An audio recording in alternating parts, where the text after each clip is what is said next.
Hello, Dad, and welcome to the World Cup 2022 squad report for Denmark. Now, I would have done this in a different menu, which is a big list of players when I first picked the squad, but I forgot to do it then, so I'm doing it in the team sheet menu instead.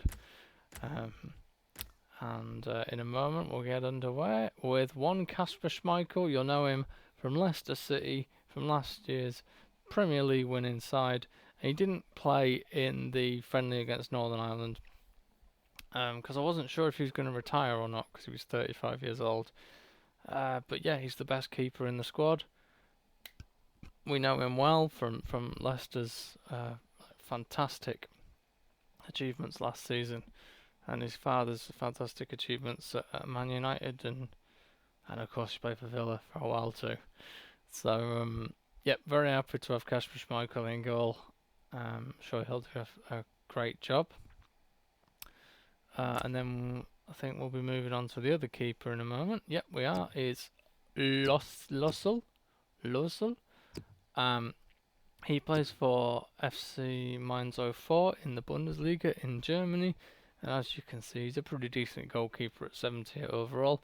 And he'll probably be our first choice after this tournament because I'm sure Schmeichel will continue to sort of decrease in stats, and this lad might have a bit more growth left in him, or one of our other goalkeepers might have a bit more growth left in. Then we've got Jores Agore, who used to play for Villa until this summer when he got sick of managers messing him about and not picking him, despite his obvious potential and clear ability as a centre back, and so he went back to Denmark to play for FC Copenhagen.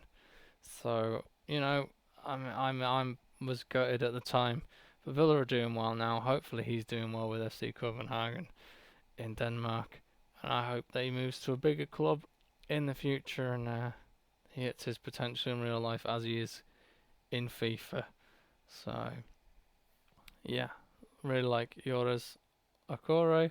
I didn't mean to give him the captaincy. The game gave him the captaincy, but we're going to keep him as the captain for now. Then we've got Anders Christensen, the Chelsea player currently on loan in the Bundesliga at Borussia Mönchengladbach. There's been a lot of rumours of Mönchengladbach wanting to keep him, and you can see why.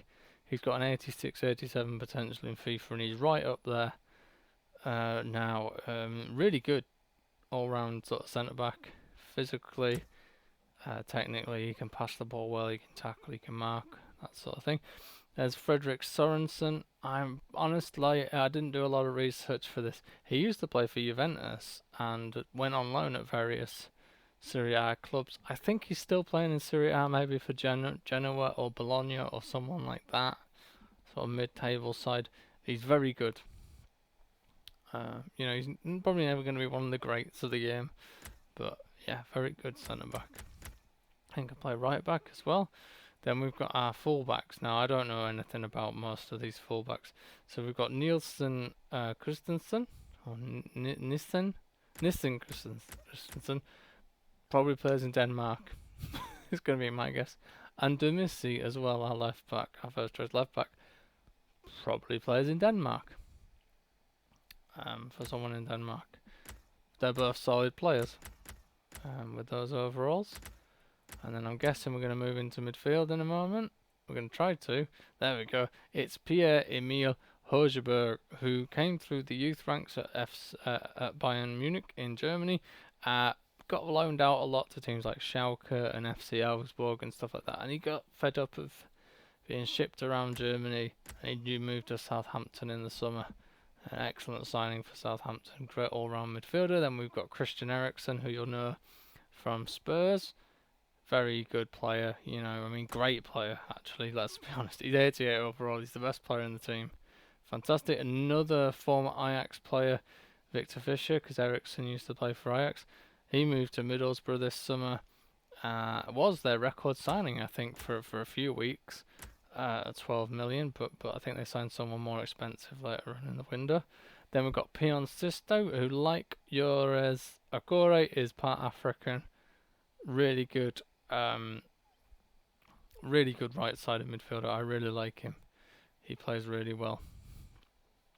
Scores goals, assists, does everything you want him to. Really good player. So in a moment we should move on to